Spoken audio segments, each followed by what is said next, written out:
The news broke like thunder: Philippine Navy to launch state-of-the-art frigate in just 12 months. This headline raced through social media and national news. For many, it felt like a sign of a new era, fast, modern, and proud.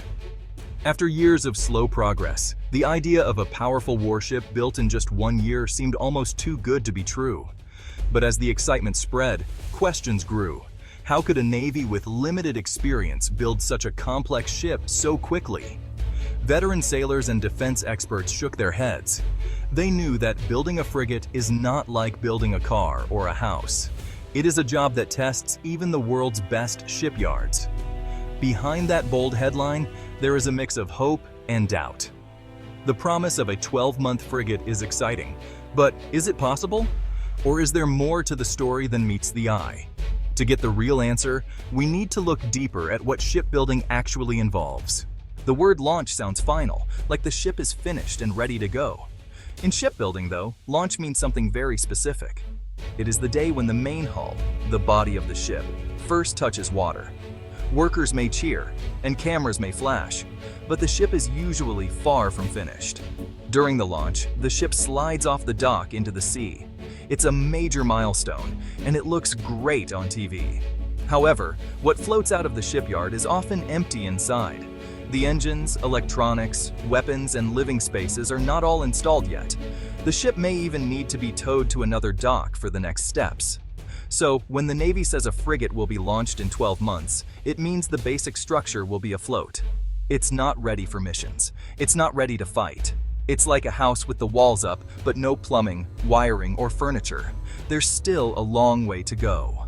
People often mix up launching with combat ready, but these are very different stages. Launching is just the start of the final phase. After the hull is in the water, long months of work follow. Crews must install the engines, radars, sonar, weapons, and all other systems. Even once all the equipment is on board, the ship is not ready for war. Everything must be tested, connected, and made to work together. This process is called system integration. If one part fails, the whole ship could be in danger. Only after this, the ship goes through sea trials, like a final exam at sea. A ship is combat ready when it can fight, sail safely, and support its crew in real missions. This takes time and care. Rushing this stage can lead to mistakes or even disasters. Real readiness means every weapon, sensor, and engine must work perfectly together. Building a modern frigate is a step-by-step process. It starts with design. Engineers spend months or even years planning every detail. They choose the right size, shape, engines, and weapons. If the design is new, this stage takes longer as every part must be tested on paper. Next comes hull construction. Steel is cut, shaped, and welded to form the ship's body. This is heavy, careful work. Once the hull is finished, it can be launched. But this is not the end. Now begins outfitting, where all the technology is installed. This stage is complex because every system must fit together perfectly: radars, guns, computers, and even the crew's beds. After outfitting, the ship goes to sea trials. Here, the crew tests the engines, weapons, and electronics at sea. Problems found here must be fixed before the ship is accepted by the Navy. Only after passing these tests does the ship become truly ready for action. Shipyards in South Korea and Japan are among the world's best. They build frigates and destroyers for their own navies, and for countries around the globe. Even in these high-tech yards, building a frigate takes time. Hyundai Heavy Industries in South Korea, for example, usually takes 2 to 3 years from keel laying to delivery. In Japan, Mitsubishi Heavy Industries follows similar timelines. The hull may be launched after 12 to 18 months, but then another 12 to 18 months are needed for outfitting and testing. Sometimes, the process takes longer if the ship uses new technology or unique systems. These shipyards have decades of experience, thousands of skilled workers, and the latest tools. Yet, they do not rush the process. They know that cutting corners can lead to hidden problems that can cost lives in wartime. System integration is one of the hardest parts of warship building. It means making sure that every system, radar, sonar, missiles, engines, works together smoothly. This is not as simple as plugging in a TV. Warship systems are complex and depend on each other for safety and combat power. If you rush this step, you invite trouble. Connections might be missed. Computers may not talk to each other.